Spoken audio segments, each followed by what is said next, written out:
திருச்சிற்றம்பலம். தென்னாடுடைய சிவனே போற்றி, எந்நாட்டவர்க்கும் இறைவா போற்றி.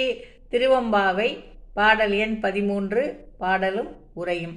பைங்குவளை கார்மலரால் செங்கமல பைம்போதால் அங்கங்குருகினத்தால் பின்னும் அரவத்தால் தங்கள் மலம் கழுவுவார் வந்து சார்தலினால் எங்கள் பிராட்டியும் எம்கோணும் போன்றிசைந்து பொங்கு மடுவில் புக பாய்ந்து பாய்ந்து நம் சங்கம் சிலம்பு கலந்தாற்ப கொங்கைகள் பொங்க குடையும் புனல் பொங்க பங்கைய பூம்புனல் பாய்ந்து ஆடேலோர் எம்பாவாய்.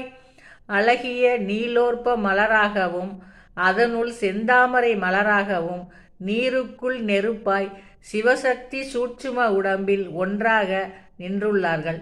அங்கே நீர் பறவைகள் போல் மனம், புத்தி, சித்தம், ஆற்றல் என்னும் அந்த கரணங்கள் அவனை அடையும் வழியாக அமைந்துள்ளது. அங்கே பாம்பு போல் சீரும் வாசியினால் ஆணவம், கண்மம், மாயை என்னும் மும்மலங்களையும் அடியோடு அகற்றிய ஞானிகள் ஜோதி ஒளியில் வந்து சேர்வார்கள். அந்த அமிர்தம் பொங்கும் சுவையான அத்தடாகத்தில் எங்கள் பெருமாட்டியான பராசக்தியும் எங்கள் தலைவனாகிய ஈசனும் இசைந்தபடி இணைந்தே இருக்கின்றார்கள். அந்த மடுவில் புகுந்து நீ பாய்ந்து பாய்ந்து மூழ்கி நமது சங்கு வளையல்களும் கால் சிலம்புகளும் சேர்ந்து நாதம் ஒலிக்கட்டும். நமது கொங்கைகள் பூரிப்பு அடையட்டும். நாம் அவனை பாடும் உண்மையான அன்பினால் அமிர்தம் பொங்கி ஆனந்தம் பெருகட்டும்.